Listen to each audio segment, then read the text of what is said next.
Alors, Anne, en préparant cette intervention, tu me disais, il y a 20 ans, on n'embauchait personne qui avait un trouble psychique. Ben, il y a 25 ans, c'est vrai qu'il y avait une grosse lutte. C'est-à-dire, je suivais des personnes qui étaient à Pérévaucluse et je commençais la revue Être et je m'étais dit, j'aimerais bien embaucher des personnes.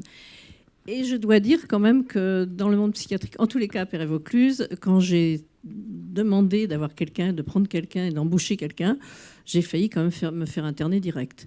C'était vraiment... Alors vraiment pas la mode, c'était pas, il fallait pas ça, c'était impensable. C'est-à-dire qu'en fait, je pense on déniait le droit au travail, ce qui est complètement hors la loi en fait. Hein. Donc j'ai attendu 8 ans pour qu'il y ait, grâce au ministère de la Justice, un colloque marqué santé mentale et emploi. J'étais heureuse là, c'était le premier. Et on a quand même attendu 8 ans pour avoir ça. Alors maintenant, bon, on est là aujourd'hui. C'est bien. Alors, il y a une chose dont on n'a pas parlé, je pense, qui est important, on va parler du travail, c'est que la maladie psychique, c'est un handicap invisible. Et ça a du bon et du très mauvais.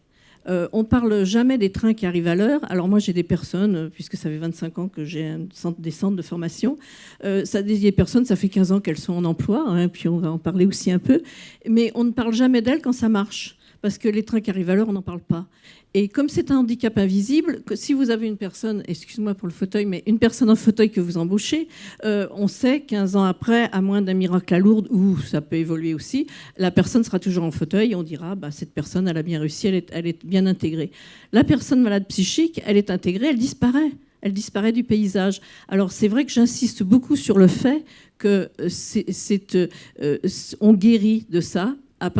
Pour moi, être guéri, c'est vivre comme tout le monde, avec nos différences, parce que je tiens quand même à dire qu'on est tous différents. Et je crois que revendiquer vos différences. Vos différences, c'est de l'art, c'est tous les dons que vous avez, c'est les clés aussi que vous avez, parce que vous avez des clés. Et je dois dire que quand même ça a beaucoup évolué, parce que la première fois que j'ai vendu la revue Être, les NMPP ne me distribuaient pas. Je leur ai demandé pourquoi ils ne distribuaient pas cette merveilleuse revue. Et on m'a répondu que j'étais boycottée, écoutez bien, au même titre qu'une revue pornographique, car ce sont les mêmes gens bizarres qui allaient m'acheter. C'était quand même en 91.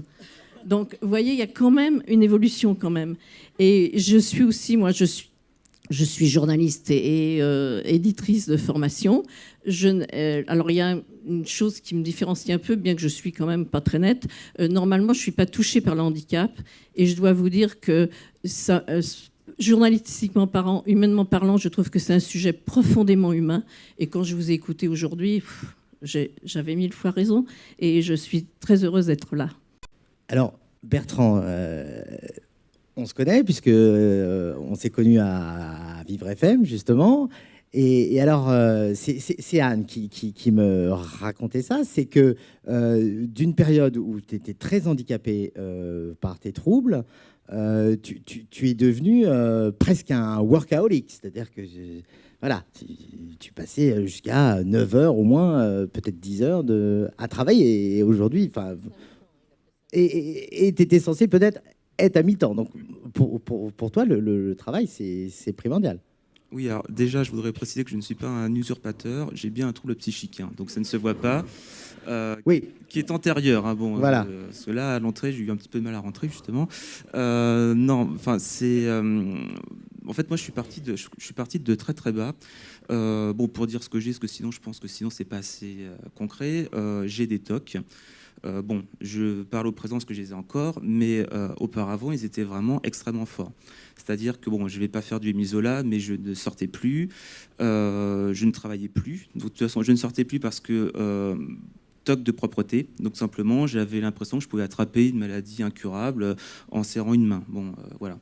Le travail, c'était impossible parce que je vérifiais trop. Il y avait des TOC de vérification. Donc, à partir de là, c'est la spirale. On ne sort plus, on ne travaille plus. Je vais peut-être être cru, mais et encore non. On a vraiment l'impression d'être un boulet pour la société. On ne sert à rien et c'est vraiment une spirale. avant de parler de travail, parce que bon, bien sûr, c'est l'objet principal, je ne peux pas occulter l'importance des thérapies.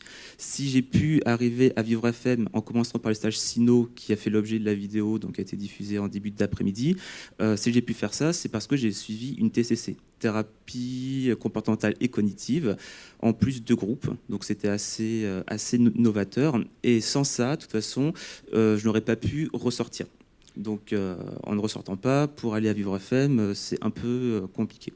Voilà, donc j'ai connu Vivre FM par hasard. C'est souvent comme ça que ça se passe, j'ai l'impression, dans la vie. Je devais faire un autre stage et on m'avait parlé, en attendant de ce stage à la radio. Étant passionné de radio, je me suis précipité. Et effectivement, là, j'ai très rapidement ressenti tous les bienfaits que le travail... Donc, j'arrive à ça, Yves. Tous les bienfaits que le travail apporte. Prends tout le temps que tu veux. Oui, il est 15h18, c'est bon. Voilà, on a largement le temps. Donc, tous les bienfaits. On se sent à nouveau utile. Alors en plus, quand on travaille en faveur du handicap, c'est encore plus valorisant parce qu'on a vraiment l'impression de servir à quelque chose, encore plus. On reprend confiance en soi, on revoit du monde, on peut élargir un cercle relationnel ou en créer un. Moi, quand je dis que je ne sortais pas, c'est vraiment pas exagéré. C'est-à-dire que je sortais une fois par semaine pour faire mes courses et pour acheter un journal. Bon, manque de bol, c'était un hebdomadaire. Ça aurait été un quotidien, ça aurait été un petit peu mieux. Bon, ou un magazine porno, c'est mensuel, il me semble. Bon, enfin, je parle sans savoir, bien sûr. Et donc voilà, le truc, c'est que très rapidement, les bienfaits sont là. On se règle à nouveau, c'est-à-dire qu'on se fixe une discipline pour être à l'heure, pour respecter un cadre. Et puis voilà, je répète, on a vraiment l'impression de faire des choses utiles. Parce que ma particularité, si je puis dire, c'est que j'étais des deux côtés. C'est ce que vous avez dit.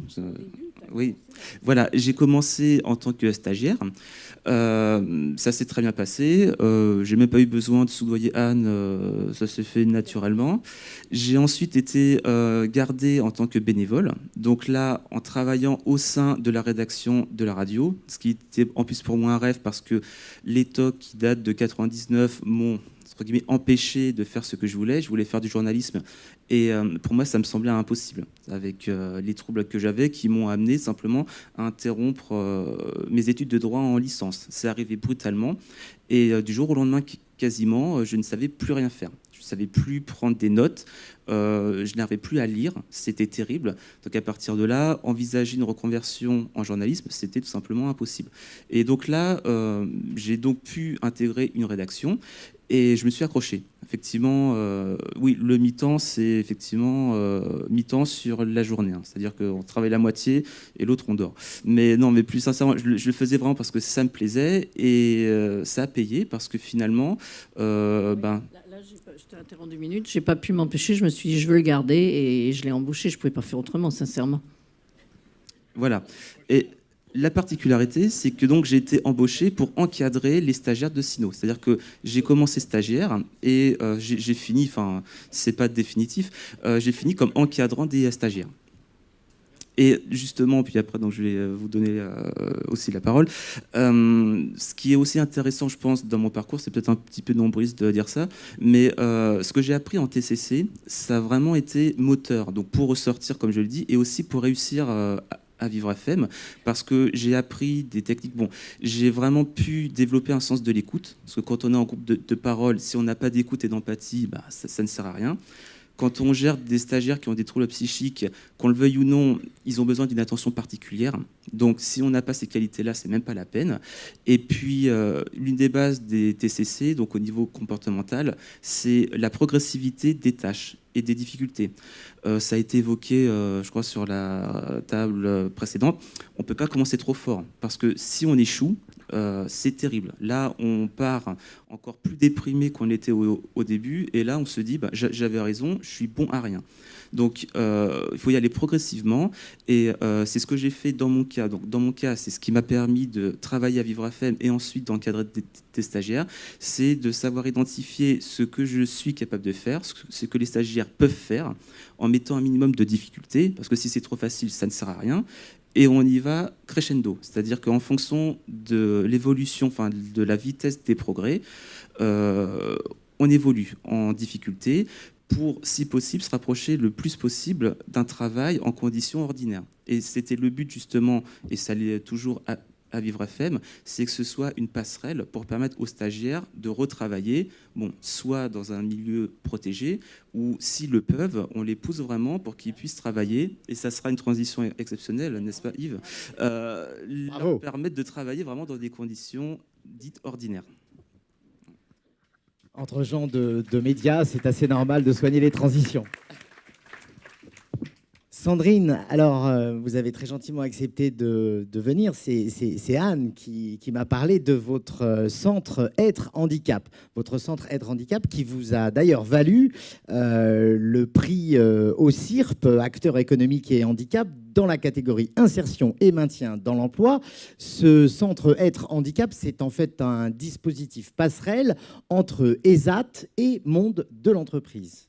Alors c'est un dispositif qui nous a été soufflé par un de nos collaborateurs, un des managers de l'entreprise en 2008, quelqu'un que Anne a eu l'occasion de rencontrer, qui était sensibilisé à titre personnel dans son environnement familial au sujet de ce qu'il nous a présenté à nous comme les personnes accidentées de la vie.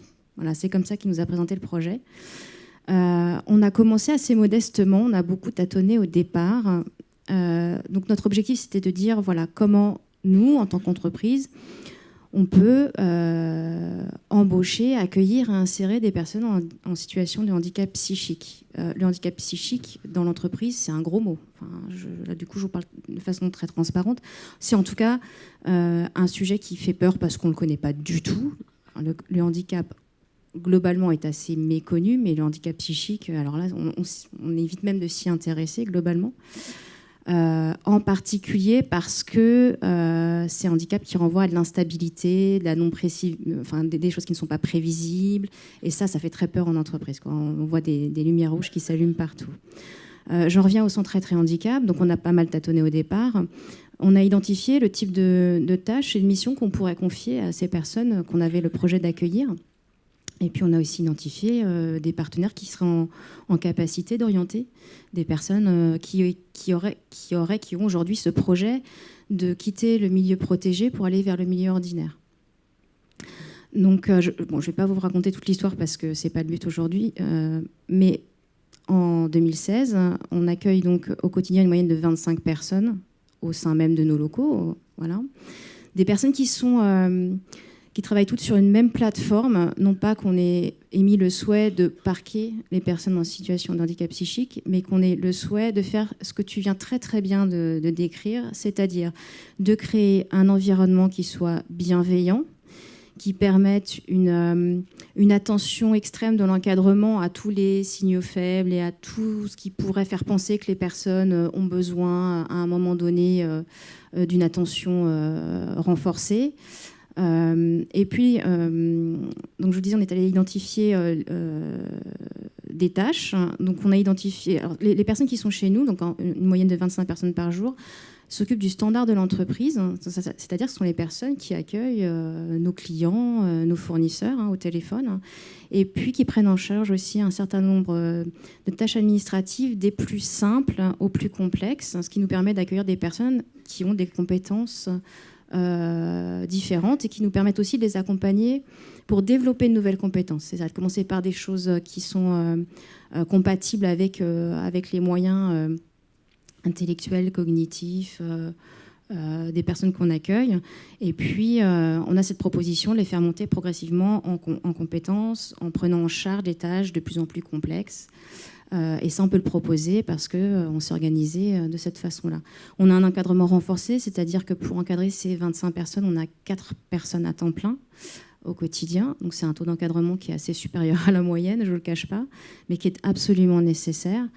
Je pourrais vous en parler pendant des heures parce que c'est un projet qui nous tient vraiment à cœur, sincèrement, parce que, comme tu disais, Anne, humainement, c'est vraiment très fort. Je vis pas dans le monde des bisounours, qu'on s'entende bien.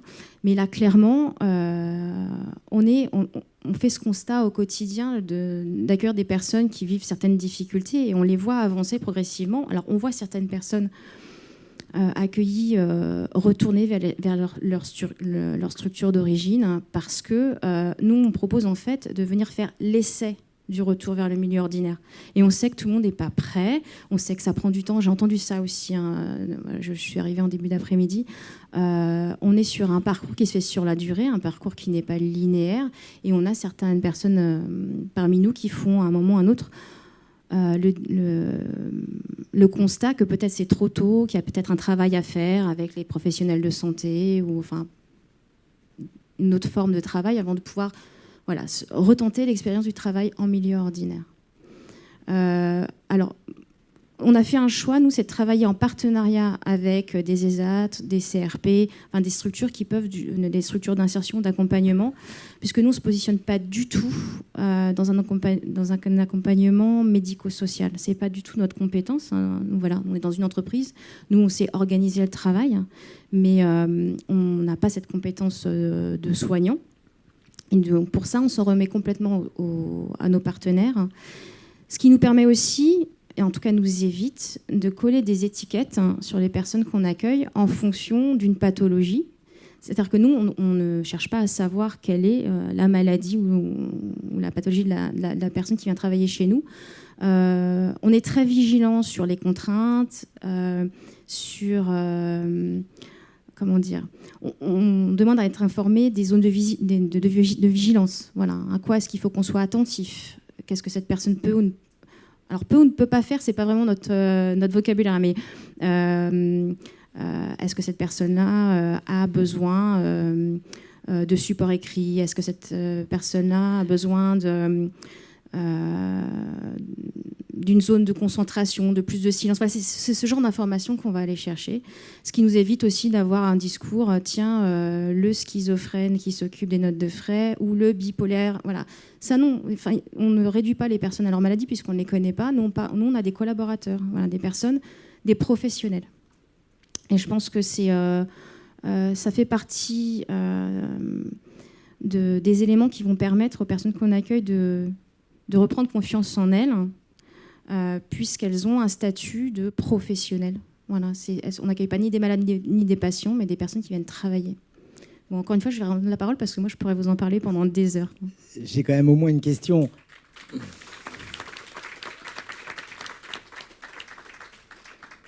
D'après mes informations, vous avez reçu à peu près 200 personnes, 300 depuis 2009, je crois, à peu près. Donc, vous avez cité le cas de ceux qui préfèrent retourner au milieu protégé. Je crois que vous en avez embauché certains. Vous allez probablement nous dire combien. Est-ce que vous savez ce que sont devenus les autres ? Alors, pour les personnes qui ont été recrutées, on a déjà 2 personnes qui sont permanentes sur la structure et qui sont en fait d'anciens stagiaires, parce qu'on les appelait stagiaires au départ. Donc, sur le modèle de ce que pouvait nous expliquer Bertrand. Donc ça, c'est aussi c'est un vrai bonheur de les avoir avec nous. Je vous ai dit 2, en fait c'est 3, pardon. 3 personnes, parce qu'il y en a une qui est partie à la retraite. On a embauché 3 autres personnes dans d'autres services de l'entreprise. Donc voilà pour les personnes qui ont été recrutées depuis le départ. Ce qu'il faut savoir, c'est que les personnes qu'on accueille, d'un point de vue compétences professionnelles, correspondent assez peu aux métiers qui sont les nôtres d'ingénierie, de technicien, sans quoi on ne s'interdirait pas d'en embaucher davantage, bien entendu. Quant à savoir si on arrive à suivre les personnes une fois qu'elles sont parties, on en suit certaines, parce que certaines personnes donnent plus facilement des nouvelles, parce que certains ont tissé des liens, ou on a tissé des liens avec ces personnes qui font qu'on continue effectivement à se donner des nouvelles. Pour d'autres, c'est plus compliqué. Donc on n'a pas ce suivi-là, effectivement. C'est vraiment... pour le coup, basé sur le volontariat de chacun, quoi. On n'exige pas, ou on n'essaie pas de tracer à tout prix. Ce que je peux vous dire, c'est que l'an passé, 6 personnes qui sont passées par le dispositif ont trouvé un emploi CDD supérieur à 6 mois ou CDI dans des entreprises du milieu ordinaire. Le stage dure combien de temps? Combien de mois? Il n'y a pas de durée. On s'adapte complètement. De la même façon, on propose quasi exclusivement du temps partiel. Non pas que nous, on a un intérêt à proposer du temps partiel, mais c'est parce qu'on a bien conscience que se remobiliser, se relancer dans une activité professionnelle, surtout sur cette dynamique d'apprentissage et de montée en compétences et de montée en autonomie, ça implique une certaine fatigabilité, peut-être supérieure pour certaines personnes. Et donc, on a des personnes qui travaillent parfois 3 heures par jour jusqu'à 6 heures. et des personnes qui viennent depuis 2 jours, 1 semaine, jusqu'à 3 ans. Si je peux me permettre, Yves. Et évidemment. Oui, bien sûr. Juste pour rebondir par rapport à ça, parce que c'est vrai qu'il y a des grosses similitudes entre donc Siemens et Vivre FM. Ce qu'il faut bien comprendre, et je pense que c'est commun aux deux structures, on n'est pas là pour formater des gens. Par exemple, nous, on n'est pas là pour, on va dire, former des futurs professionnels de la radio. Ça serait en plus très malvenu parce que c'est pas un secteur qui est très florissant. Bon, ça serait un cadeau empoisonné. On est vraiment là pour que les gens se révèlent, oui, et se relèvent aussi d'ailleurs, révèlent leur potentiel. Et je pense que c'est vrai que les exemples, c'est ce qui parle le plus. Moi, il y en a un, en plus, c'est un des derniers stagiaires que j'ai suivi avant la paraplégie, bon, qui, voilà, vous avez bien compris, est postérieur. On va l'appeler Bernard, ce qui s'appelle comme ça. Et c'est quelqu'un qui était, il bossait à la SNCF, c'était l'équivalent du steward. Donc je ne sais pas comment on appelle ça au niveau des trains. Donc voilà, il avait vraiment une formation. Il est venu chez nous et au final, et c'est l'intérêt effectivement des deux structures, c'est que les personnes reprennent confiance et puissent repartir de l'avant. Et là, il a même décidé de faire autre chose. Alors c'est extraordinaire. C'est les espaces verts. Il s'est rendu compte que, mais ça il le savait, qu'il voulait un petit peu de liberté, travailler en extérieur. Et là, il a pu prendre confiance en lui. Et justement, il a donc, à partir de là, eu suffisamment d'armes pour se lancer. Je ne l'ai pas influencé parce que moi, au niveau botanique, je ne suis même pas capable d'arroser une plante chez moi, elle crève toute. Donc, je n'ai pas du tout influencé. Mais voilà, c'est vraiment un exemple, pour moi, qui est le plus parlant. Et comme les exemples sont les plus parlants, c'est... ouais. Oui, c'est ça. Nous, alors on a quand même embauché plusieurs personnes qui venaient même si elles n'étaient pas prévues pour faire de l'audiovisuel, on les a quand même embauchées. On a 4-5 personnes qui viennent du centre de formation. Il y en a, on se dit, on ne peut pas les laisser. Mais c'est revaloriser. Toutes les personnes ont vraiment des dons et ont vraiment des bonnes capacités, mais souvent ils arrivent, ils n'ont aucune confiance. Je vais donner l'exemple de quelqu'un qui ne s'appelle pas Nicole, mais qu'on appellera Nicole, parce que je fais frère comme toi. Elle est arrivée, ça faisait 5 ans qu'elle ne sortait plus de chez elle, qu'elle ne répondait plus au téléphone. Il n'y avait plus rien, à tel point qu'on lui avait enlevé ses 2 enfants. Elle ne pouvait pas les garder. Donc, elle est arrivée, je ne sais pas comment, mais elle a réussi. Et quand le premier jour, ce qu'on fait, c'est on demande les prénoms, simplement, et qu'est-ce que les gens attendent du stage. Et quand on est arrivé à elle, elle s'est mise à pleurer. Elle a pleuré pendant 8 jours. Mais elle a tenu. Elle est venue quand même tous les jours. Et au bout des 2 mois, elle a réussi quand même, on fait une petite fête à la fin des 2 mois ou des 4 mois, elle a réussi à chanter quand même une chanson devant une quinzaine de personnes, ce qui n'était pas évident. Et on a découvert que non seulement elle faisait des bijoux, elle peignait, et 1 mois après, elle a fait une exposition. Et elle a reçu les gens dans l'exposition et elle a retrouvé ses enfants. Donc, je veux dire, c'est souvent les métiers de la communication, puisqu'ils font de la vidéo, du théâtre et de la radio. Et la radio, en plus, ils font des émissions qui passent sur l'antenne. Ce sont des vraies émissions, c'est du vrai travail. Ça a beau être une formation, c'est du travail. Et ils s'aperçoivent, ils sont très surpris des capacités qu'ils ont. C'est-à-dire que nous, on est juste révélateurs. Les capacités, elles sont là. Et ces métiers de la communication permettent de révéler ces potentiels. Et ça, c'est vraiment c'est ce que je trouve génial. Et moi, je suis à chaque fois... Les groupes sont tous différents, puisqu'il c'est 7-8 personnes à chaque fois. Vous avez toujours des groupes avec des dynamiques différentes, mais je suis toujours... moi, vraiment ébahie de ce que les gens... de cette révélation qui se fait quand même vite, parce que 2-4 mois, c'est rien. Et ça, c'est vraiment... Il y a quelque chose quand même, moi, je trouve un peu de magique. Alors, ça vient aussi des formateurs, évidemment. Oui. Non, le rôle des formateurs et des pères aidants, est central. On a parlé, au moins, il y a une écoute, et puis chacun sait qu'il parle le même langage quelque part. Et ça c'est très important. Mais c'est vrai que la formation... Et c'est le fait aussi d'arriver à venir des gens quand même qui restent enfermés pendant un certain temps. C'est 4 heures par jour, tous les jours. C'est-à-dire que c'est un vrai investissement. Alors, c'est vrai que si quelqu'un vient un peu en retard ou pas une journée, c'est pas grave. Le tout, c'est de venir le lendemain ou de téléphoner parce qu'on n'est pas venu. Mais c'est ça qui est important. Et puis d'être dans un média. Je pense que toi qui connais les médias aussi, c'est important. Ça valorise. Oui, mais je crois que là encore, l'expression écrite, l'expression orale joue un rôle déterminant, la création, notamment artistique, enfin, le choix des musiques, tout ce dont on va pouvoir traiter, la dynamique de groupe. On a évoqué depuis ce matin tous ces thèmes et c'est effectivement très, très moteur, quoi.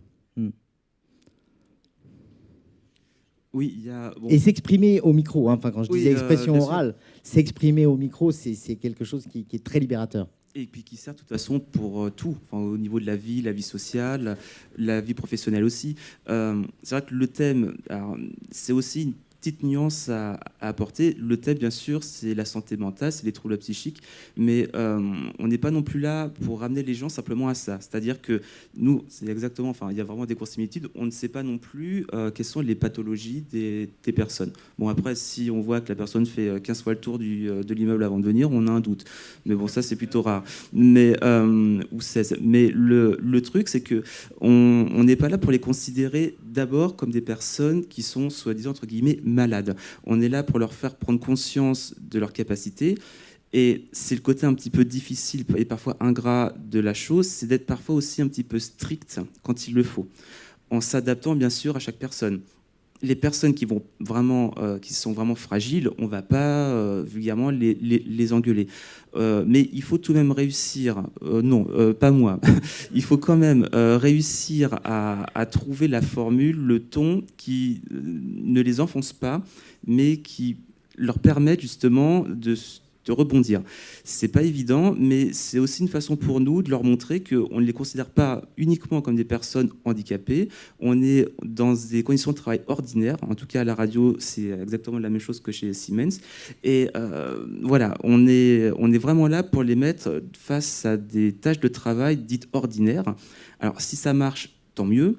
Si les personnes se rendent compte qu'elles ne sont peut-être pas encore prêtes pour aller dans un milieu ordinaire, tant pis. Mais on a des personnes qui retravaillent en milieu protégé.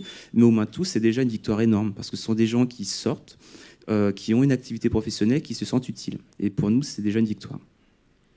Je voulais dire aussi qu'à la radio, on a 47% de personnes handicapées, mais tout handicap. Et c'est vrai que j'ai remarqué que d'autres handicaps, des handicaps physiques, chacun relativise son handicap en fin de compte. Et ça, c'est extrêmement important parce qu'on devient une équipe. Il n'y a plus de personnes handicapées ou pas, c'est une équipe qui travaille ensemble. Je voulais dire aussi sur Siemens, moi j'ai visité le lieu parce que quand vous dites c'est un espace ouvert, mais c'est un super espace, vous l'avez, c'est clair, c'est hyper bien, c'est hyper important ça parce qu'on s'y sent bien, on a envie d'y rester, on a envie vraiment d'y travailler, ça c'est super important. C'est-à-dire qu'ils sont installés comme l'ensemble des collaborateurs, ce qui est quand même la moindre des choses, mais c'est vrai qu'on a la chance d'avoir déménagé il y a quelques mois et on est dans un immeuble tout neuf qui est effectivement très lumineux. Voilà, tout est parfaitement équipé. Et de la même façon, on accueille très majoritairement des personnes en situation de handicap psychique sur cette plateforme, mais pas uniquement. Parce que notre parti pris dans le pilotage de la mission handicap chez Siemens, c'est de justement pas recréer la discrimination à l'intérieur même d'un projet qui vise à lutter contre. Donc on a 90% de personnes en situation de handicap psychique, mais on a aussi des personnes qui souffrent d'autres formes de handicap, et puis il y a aussi le polyhandicap. Je pense à personne en particulier, mais il y a ceux qui sont visibles et ceux qui sont moins visibles. Mais ça, c'est... en termes de parce que je ne l'ai pas abordé, mais en termes de sensibilisation en interne, dans l'entreprise, auprès des autres collaborateurs, c'est très très important. C'est la meilleure des formes d'information, de sensibilisation. C'est-à-dire qu'au début, on a pu un petit peu de réticence quand même quand on a dit que voilà, confiez-nous vos missions, on va les confier à des personnes en situation de handicap psychique. On nous a regardé en disant non, mais attendez, moi c'est bon, il faut que je respecte mes délais, ça va pas être possible. On leur a dit faites-nous confiance, testez. Et maintenant, on a des managers qui vont parler à leurs homologues dans d'autres activités en disant allez-y, les yeux fermés, le travail est nickel. Et du coup, puis le fait que les personnes soient dans ces locaux qui sont, c'est vrai, fort sympathiques, ils sont au contact de l'ensemble des autres collaborateurs, ils déjeunent à la cantine de la même façon. Enfin, du coup, ils sont vraiment dans le milieu ordinaire. Et puis, les gens apprennent à se connaître, tout simplement. Les locaux de Vivre FM sont plus modeste, mais très bien situé. Mais nous sommes tout à fait, si quelqu'un peut nous prêter des plus grands locaux, il n'y a pas de problème. On est tout à fait. C'est un appel. Voilà. En rez-de-chaussée, oui, accessible, évidemment. Je voulais juste dire, ce mélange des handicaps physiques et psychiques, c'est assez amusant parce qu'une fois, il y avait une personne qui est arrivée et qui avait les cheveux devant les yeux comme ça et qui restait 2 jours. On n'arrivait pas à lui parler. Elle ne parlait pas, mais elle venait tous les jours. Elle s'asseyait, elle venait. Et on ne savait pas d'où elle venait, on ne savait pas qui c'était. Et un jour arrive une jeune femme sourde. Alors, elle arrive comme ça, puis alors, l'autre avait les cheveux dans les yeux, elle lui écarte les cheveux, puis elle lui dit moi, je suis sourde, il faut que je vois tes lèvres, sinon je ne comprends pas ce que tu dis. Et alors à ce moment-là, l'autre, elle s'est mise à parler. Elle était tellement sidérée, ça l'a surpris. Et là, elle a expliqué à cette personne pourquoi elle était là et tout. Et cette espèce de spontanéité et de mélange, c'est extrêmement important. On apprend de tous les côtés. Et il y a un partage absolument génial, je trouve, enfin dans la vie en général. Ah oui, non, c'est vrai que pour l'avoir vécu à Vivre FM, il y a une spontanéité incroyable. C'est-à-dire que moi, je me souviens, j'ai parlé avec un animateur dont j'oublie le nom, qui est non-voyant. Et oui, Benjamin, au début, je ne me suis même pas rendu compte qu'il était non-voyant. Et le fait de côtoyer des gens qui ont tous un handicap différent ou polyhandicapés, comme on l'a dit, ça, comme tu le disais, Anne, on relativise énormément. On se dit, mais moi, j'ai rien du tout. C'est que dalle. Voilà. Oui, chacun apporte sa part et c'est extrêmement important. Et c'est pour ça que je tiens un peu aux différences, parce que nos différences, je viens avec ma différence et je pars avec toutes les différences et c'est une richesse. Enfin, pour moi, c'est une richesse. Je pense qu'on a quand même bien démontré les bienfaits que le travail apporte, mais il faut quand même être très vigilant. C'est-à-dire qu'il ne faut pas oublier qu'on a des personnes qui sont parfois fragiles, ça je l'ai déjà dit. Parfois, on marche sur des œufs, enfin, marcher sur des œufs, en l'occurrence, bon, pardon, mais voilà, donc il faut malgré tout faire très attention. Ça peut être des progrès et des victoires énormes, mais en cas d'échec, je l'ai déjà dit aussi, en cas d'échec, ça peut être terrible. Donc on a aussi une responsabilité énorme, et pour ce faire, je pense que ça accrédite le fait qu'il faut vraiment qu'il y ait une spécialisation des gens qui encadrent pour que justement on mette toutes les chances de notre côté pour pouvoir permettre à ces personnes de travailler. Parlant d'accompagnement, c'est primordial. Je me suis aperçue que ce qui marchait très bien, c'est une personne à l'extérieur qu'on peut appeler en disant souvent, moi je sais, c'est le dimanche soir, demain je vais pas pouvoir y aller, c'est pas possible. Donner confiance, bien sûr que tu vas pouvoir y aller, puis mercredi tu m'appelles, puis mercredi on se voit. C'est un accompagnement, quelqu'un qui est à l'écoute à l'extérieur et qui a confiance, c'est-à-dire que c'est très important que la personne sente qu'on a confiance dans ses capacités, qu'elles sont là d'ailleurs. Et cet accompagnement, je pense qu'il y a un grand manque d'un accompagnement pour les personnes, qu'elles aillent ou pas vers le travail, mais quelqu'un qu'on puisse appeler, alors je dirais même à n'importe quelle heure, parce que c'est important, à l'heure où les structures sont fermées. Moi, je pense qu'il faudrait vraiment, Dr Kako, il faudrait penser à ça, à monter une structure qui puisse être... Parce que moi, il n'y a pas longtemps, il y a quand même une personne qui m'a dit, j'ai appelé SOS Suicide à 3h du matin. Il y a une personne qui m'a répondu, qui a dit, il n'y a personne. Alors il dit, vous êtes qui, vous?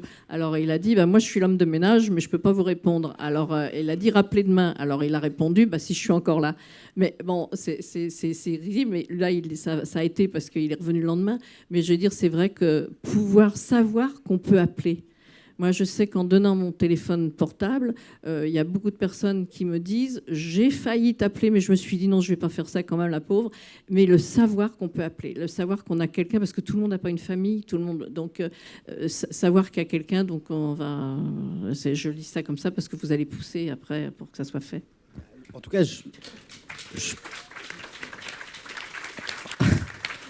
En tout cas, je peux notamment vous signaler que France Dépression a quand même une hotline, enfin qui est pas effective tout le temps, mais en tout cas, je crois que le matin, l'après-midi, en semaine, ça marche. Voilà, la semaine, matin et après-midi, c'est déjà ça. Et puis, c'est vrai qu'avoir un accompagnant parmi ses proches, ses amis, c'est top. En tout cas, je sais que dans plusieurs entreprises, quand on est dans le cadre, quand on peut profiter, avoir une sorte de tuteur qui nous accompagnent dans l'entreprise. Voilà, à l'extérieur, c'est encore mieux. Merci beaucoup à tous les trois. Merci.